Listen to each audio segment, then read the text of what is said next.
కొంతమంది IAS ఐపీఎస్లపై Telangana CM Revanth అసహనం వ్యక్తం చేశారు.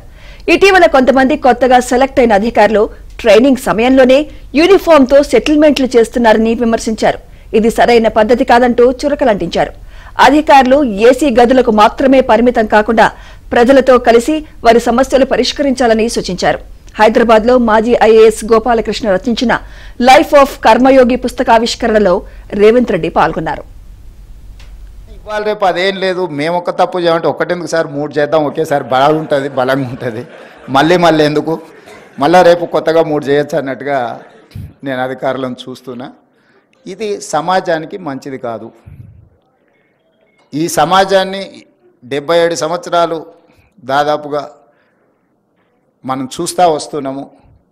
ఎంతోమంది బ్యూరోక్రాట్స్, సివిల్ సర్వెంట్స్ వాళ్ళ లైఫ్లన్నీ సాక్రిఫైస్ చేసి కుటుంబాల యొక్క యోగక్షేమాలు కూడా వదిలేసి దేశానికి సేవలు అందించారు. కాబట్టి దేశం ఇంత బలపడ్డది, ఆర్థికంగా నిలదొక్కున్నది.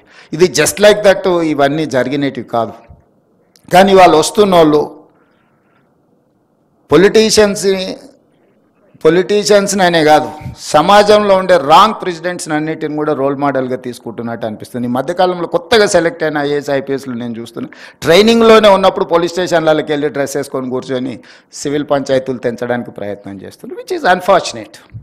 I'm sorry to say. నేను ఎందుకు ఈ వేదిక మీద పంచుకుంటున్నా అంటే కొద్ది మందిలో అయినా ఇది మార్పు రావాలి. ఆదర్శంగా ఉన్న వాళ్ళ గురించి చర్చ జరగాలి.